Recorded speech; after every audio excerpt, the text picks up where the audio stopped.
Democratic presidential candidate Kamala Harris and her Republican rival Donald Trump both look to be intensifying their outreach to undecided voters on Monday, with packed schedules in battleground states. Vice President Harris on Monday held events in 3 of the 7 states expected to decide the winner of the November 5th election. At an event in Malvern, Pennsylvania, Harris sought to define herself apart from the Biden administration. And needless to say, mine will not be a continuation of the Biden administration. I bring to it my own ideas, my own experiences. But it is also about moving past what, frankly, I think has been the last decade of the American discourse being influenced by Donald Trump. Harris was there with Republican lawmaker Liz Cheney, the daughter of the former Republican Vice President Dick Cheney. She and her father are 2 of the most prominent Republicans to have endorsed Harris, while also being staunch conservatives.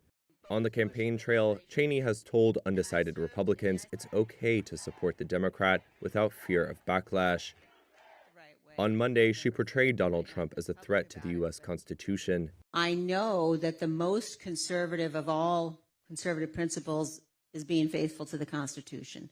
And you have to choose in this race between someone who has been faithful to the Constitution, who will be faithful, and Donald Trump, who it's not just us predicting how he will act. We watched what he did after the last election. We watched what he did on January 6th. Many Democrats still criticize the elder Cheney for strongly supporting the U.S. invasion of Iraq. In a post on his Truth Social platform on Monday, Trump called Liz Cheney dumb as a rock and a war hawk. He accused her of wanting to go to war with, quote, every Muslim country known to mankind, just like her father. Besides posting on social media, Trump on Monday worked to gin up support in the ultra-competitive state of North Carolina. At one stop in the state's hurricane-battered mountains, he urged supporters to go to the polls despite the hardships they were facing. Then, after a rally in Greenville, Trump ended his day at a Christian event in the city of Concord alongside Franklin Graham, son of the famed evangelist Billy Graham. In remarks there, Trump steered clear of some of the off-color rhetoric he has been using in recent speeches and took a more reflective tone. As I look back at my life's journey and events, I now recognize that it's been the hand of God leading me to where I am today. Opinion polls showed that this year's race is a close one. The candidates' frenzied campaign schedules in the final weeks show the importance of small pockets of voters that could put either candidate over the top. Palestinians seeking to harvest olives in the occupied West Bank were met by Israeli soldiers on Sunday. They prevented the farmers from picking fruit in some parts of the valley in the northern West Bank. High above, Israeli settlers looked down on the dispute. Palestinians and rights groups say since the beginning of the harvest this month, armed Israeli settlers have assaulted Palestinian farmers, cut down trees, and set fire to olive groves. Amid more than a year of carnage in Gaza, the West Bank has been at a lower simmer. Palestinians claim the territory here is part of a homeland. Israeli settlers, emboldened by some far-right Israeli government ministers, seek to annex the territories they call Judea and Samaria. The Israeli military did not immediately respond to comment when asked by Reuters about accusations that soldiers bar olive farmers from accessing their lands. The military says it tries to ensure Palestinians can harvest while avoiding clashes with settlers, and says the war in Gaza has raised tension in the West Bank, causing a security situation that is harder to manage. The olive harvest, which runs roughly between September and November, has been caught up in that violence. It's an ancient form of agriculture that in some ways hasn't changed, at least not much. Tarps are draped beneath the trees, and the branches are raked or plucked for their fruits. The olives are gathered and fed into a crusher, which produces the oil. But earlier this month in the village of Burin, soldiers tried to stop Palestinians from gathering the olives under these tarps.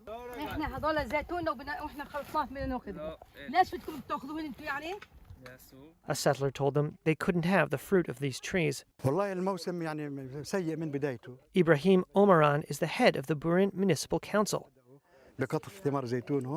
He told Reuters that in past years the harvest has been a joyous occasion. They brought tea and seasonal foods and picked olives. This year, he says, quote, "The season has become tarnished with blood." They now had to try and steal their own olives, he said, as if they were thieves, as if they were not the real owners of the land. Khitam Najjar is a resident of Burin. She said the land was her identity. Without the land, she had no identity. Musab Sufan is another Burin resident. Beyond his gate, he can see the groves of olives he said were burned by Israeli settlers. The Israeli rights group Yesh Din released this video it says is from September, showing masked settlers setting fire to olive trees and stealing their fruit. Sufan said there were always obstacles to the harvest. Sometimes the army says the groves are a closed military zone. He said he picked the trees in front of his house in secret. A group of Western states, including France, Britain, and Germany, issued a joint memo this month saying olive picking had become dangerous due to settler violence and calling on Israel to allow Palestinians to join the harvest. Israeli strikes in Beirut's southern suburbs left this branch of a Hezbollah-linked financial institution in ruins. And in other parts of Lebanon on Monday, similar scenes. Israel has shown no sign of reining in its offensives in Lebanon and Gaza after killing the leaders of Hezbollah and of Hamas, militant groups that are both sponsored by Iran. In northern Gaza, residents and medics say Israeli military forces besieged shelters for displaced people, as well as hospitals. The wounded were brought to this hospital in Jabalia. More than 24 people were killed in strikes in Jabalia and elsewhere, Palestinian health officials said. In Beirut on Monday, there was a push for diplomacy. The Arab League Secretary General called for an immediate ceasefire in Lebanon.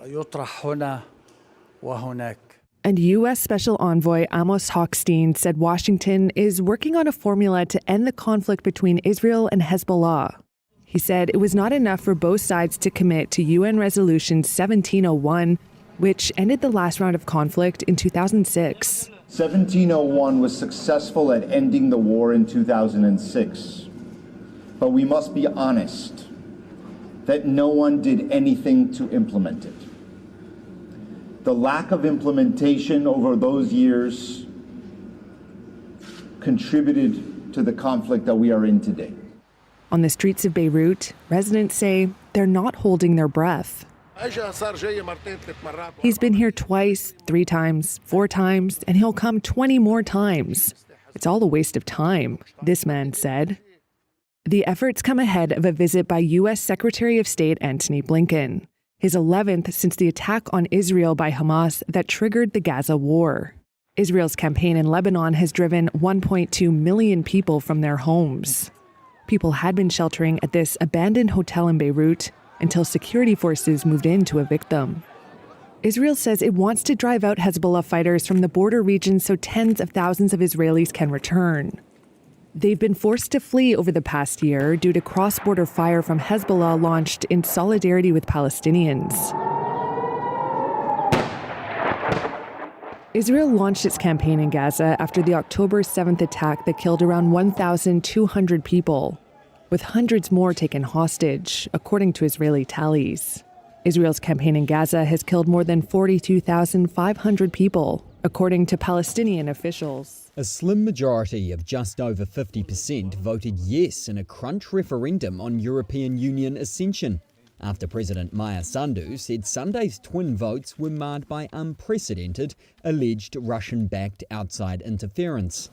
The EU has also leapt to the leader's defence, claiming Russia and its proxies had meddled in the election. President of the European Commission Ursula von der Leyen hailed the outcome, quote, in the face of Russia's hybrid tactics, in a post on X. Sandu told media an outside attempt to buy votes amounted to an attack on the ex-Soviet republic's sovereignty. Their target of buying 300,000 votes documented by state institutions and paying 150,000 people to vote shows we must look closely at where mistakes were made and learn from this miserable attack on our sovereignty.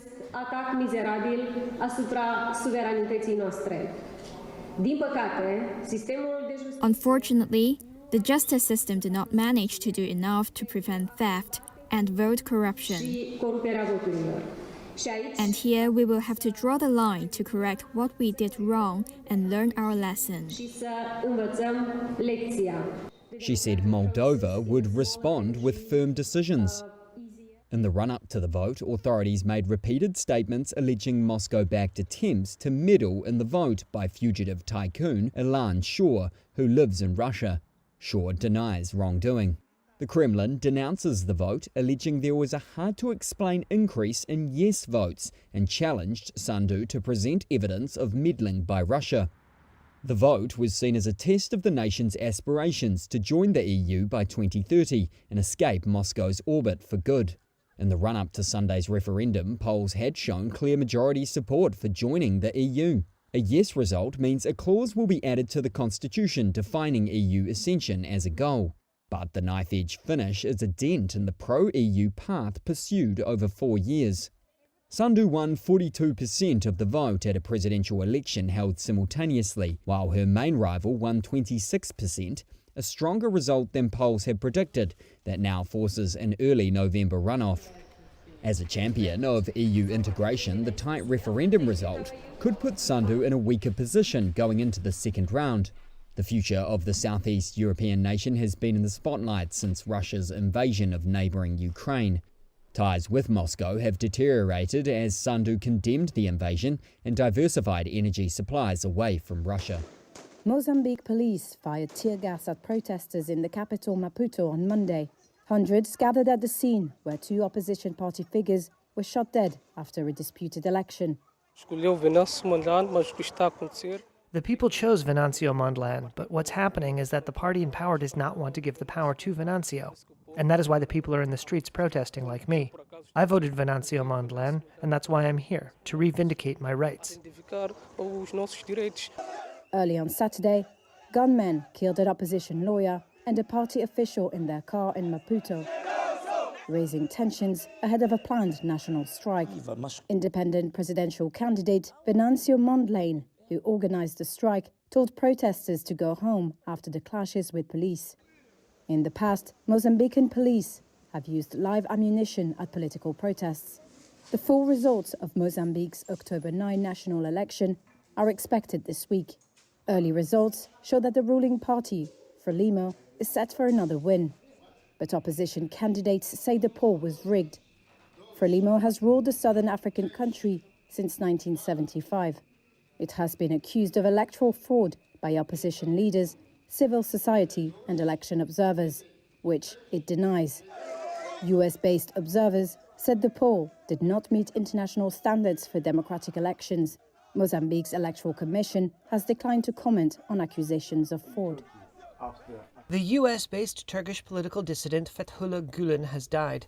Gulen built a religious movement in his home country and later lived in self-imposed exile in the United States, where his influence continued to provoke the wrath of Turkish President Tayyip Erdogan. On Sunday, a website that publishes his sermons said on social media that Gulen had died at the age of 83. Gulen was a one-time ally of Erdogan, but they fell out spectacularly. Erdogan held him responsible for the 2016 attempted coup, in which rogue soldiers commandeered airplanes, tanks, and helicopters. Some 250 people were killed in the bid to seize power. In an interview with Reuters at his compound in Pennsylvania in 2017, Gulen denied involvement in the coup. I have never supported a coup or an ouster. I think any change should happen as the result of an election, if that is required. It is important that democracy is not harmed. Gulen had lived in self-imposed exile in the United States since 1999. His movement was designated a terrorist group by Turkey. On Monday, Turkey's foreign minister said, quote, "The leader of this dark organization has died," and said what he described as Gülen's spell on his followers must be lifted. Followers of Gülen's movement, known as Hizmet, which means service in Turkish, say it seeks to spread a moderate brand of Islam that promotes Western-style education, free markets, and interfaith communication. Since the failed coup, his movement has been systematically dismantled in Turkey, and its international influence has declined. Soon after the 2016 coup, Erdogan described Gülen's network as traitors and, quote, like a cancer, vowing to root them out wherever they are. Ankara long sought to have him extradited from the United States.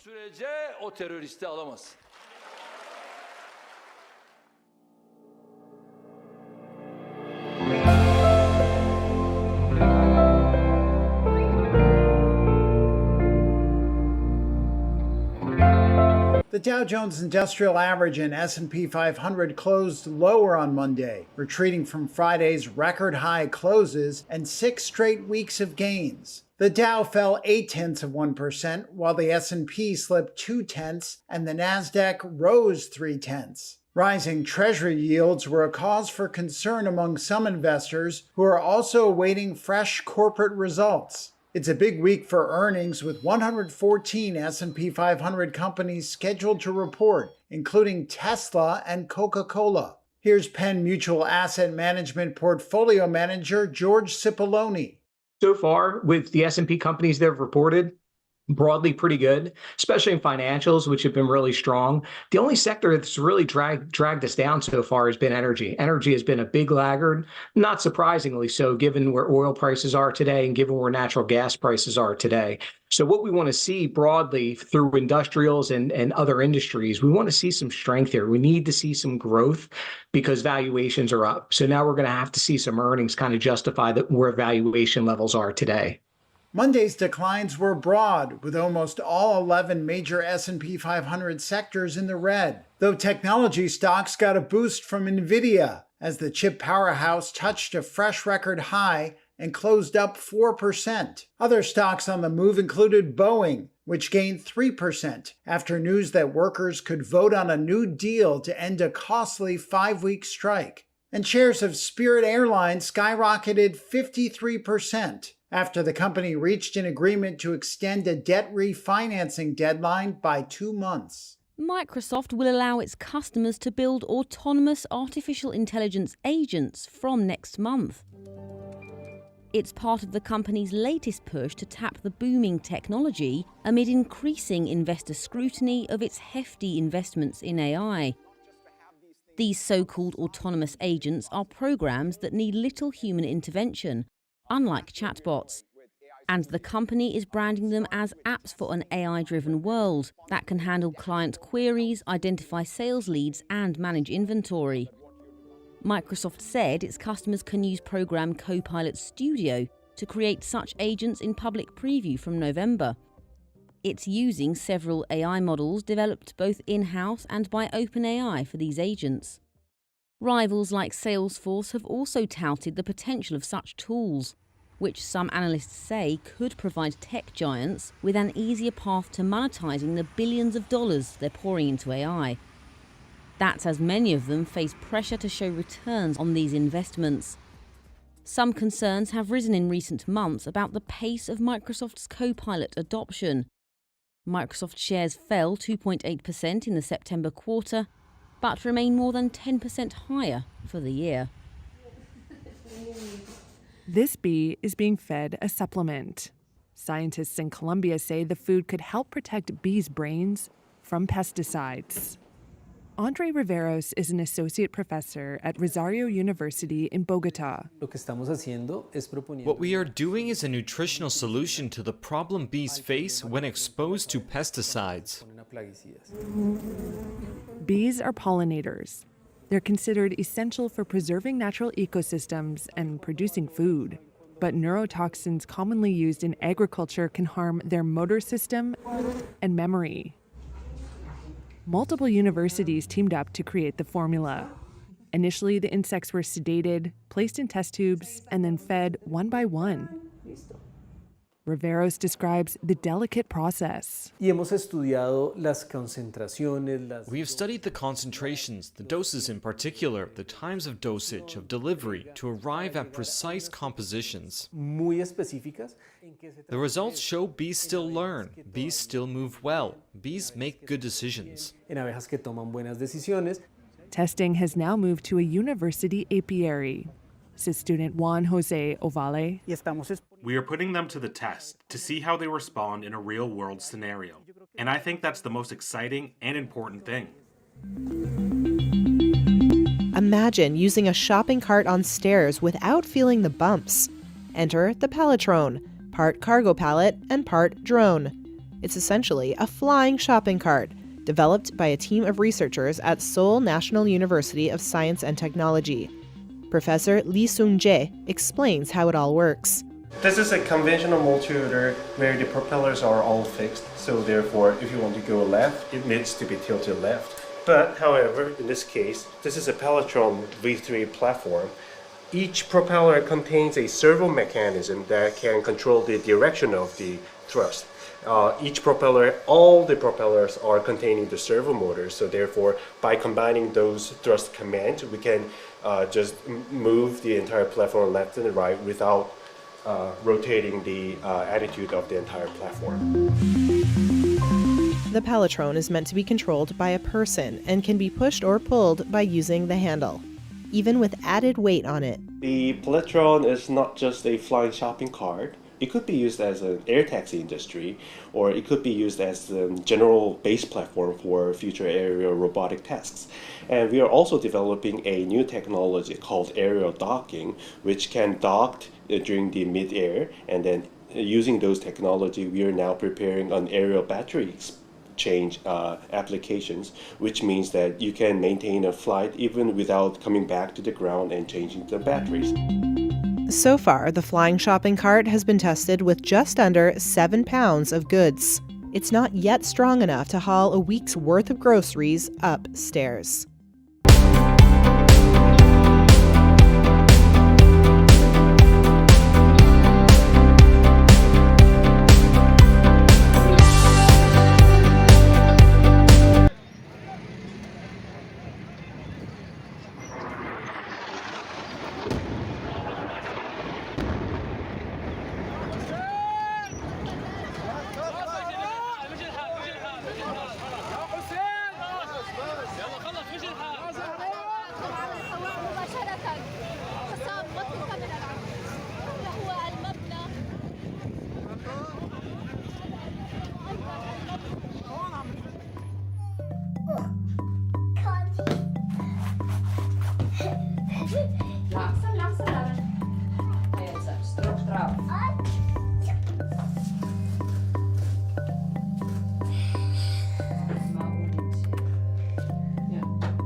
Als wir dann daheim angekommen sind, war es wirklich so, dass der Laurent immer nur malen wollte. Malen, malen, malen. Die ganze Zeit. Wir haben gemeint, vielleicht wäre es ein bisschen weniger, wenn wir abgereist haben vom Hotel, aber das war leider überhaupt nicht der Fall. Oh. Wo ist der Rüssel? Hier. Wirklich. Jeder dachte es. Jeder, wo in dieser Situation. Genau. Also bis gleich. Tatsächlich einfach so wie. Ach, und ihr macht das auch nicht? Also momentan ist fast alles verkauft. Es gibt Bilder, die wir nicht verkaufen, wie zum Beispiel sein Erstwerk oder auch seine Lieblingsbilder oder die Bilder, die uns besonders gut gefallen, die werden nicht verkauft. Die meisten anderen sind verkauft, aber es gibt noch ein paar, weil er produziert oder er malt ja ständig neu. Wow.